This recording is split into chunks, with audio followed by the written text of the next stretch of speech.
Today I want to talk about the 23rd Psalm, one of the most beloved and well-known Psalms there is. Many of us probably memorized it as children in Sunday school, and we go back to it off and on when we need that comfort and reassurance. It's a Psalm of David, and in the book, Christ in the Psalms by Janice Mayo Mathers, she says that it's really very good that it's a Psalm of David, the first 5 words being, "The Lord is my shepherd." David knew a little something about shepherding.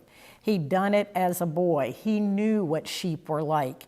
He knew how easily they could wander off, kind of like we can wander away from the Good Shepherd as well. He knew the care that they needed. He knew they'd follow his voice because sheep know their shepherd. They run from the voices of strangers, but they will follow their shepherd.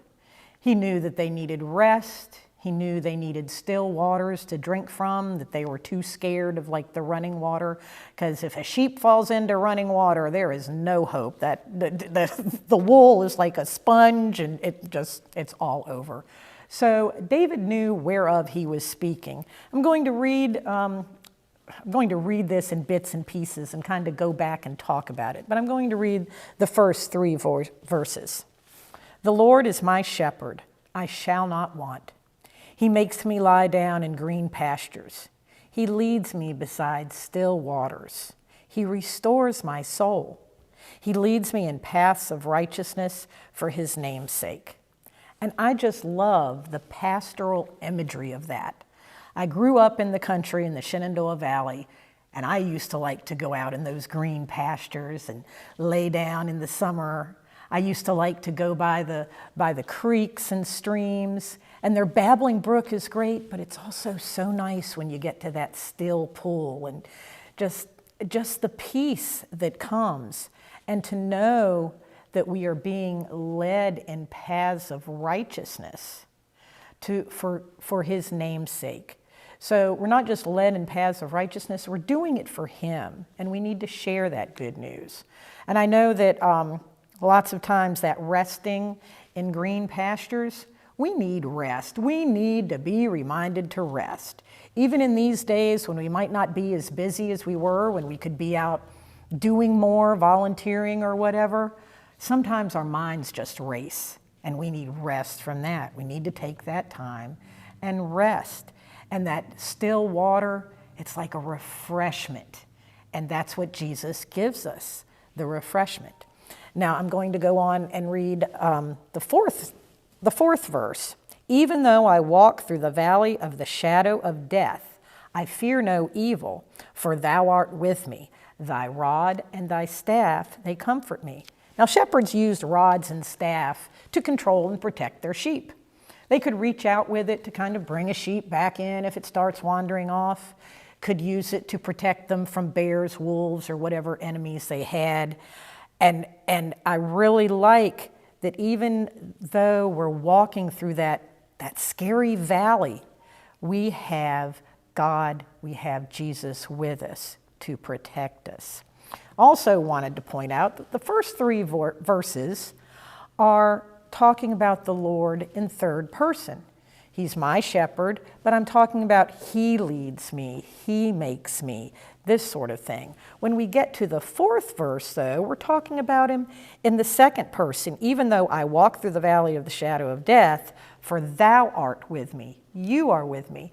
And I find that kind of interesting, that talking about him in third person when we're out in the pastures and by the streams and walking down the paths of righteousness. But once it gets scary in that valley of death, we reach out and go for him in the second person. We want to be there holding his hand. It becomes much more personal when we get into those scary times of life. And then we go on, and the rest of the psalm continues in that talking about the Lord in the second person. "Thou preparest a table before me in the presence of my enemies. Thou anointest my head with oil. My cup overflows. Surely goodness and mercy shall follow me all the days of my life, and I shall dwell in the house of the Lord forever." So going back to verse 5 with with preparing that table before me in the presence of my enemies. That's some scary stuff there. Again, thou art with me. And it's interesting too that anointing my head with oil, David went through that. He was anointed king while Saul was still king. And Saul didn't really like that someone else was going to be king when he considered himself king. So that's right there in the presence of my enemies. But God gives so much. His cup overflows with blessing. Our cups can overflow with blessing when we let God be with us, when we follow him. Because surely goodness and mercy shall follow me all the days of my life, and I shall dwell in the house of the Lord forever. Now that goodness and mercy, that's God following us. He wants to be right there with us, no matter what we go through. And our reward, when we do follow him and let him lead, is that we will dwell in his house forever. And 23rd Psalm, we say it, we think it, but sometimes it's really nice just to meditate on it and glean the meaning that we need for our spirits out of it. So I hope that this helped you. I enjoyed putting it together because it means a lot to me, and I'm happy to have shared it with you, my church family. I miss you.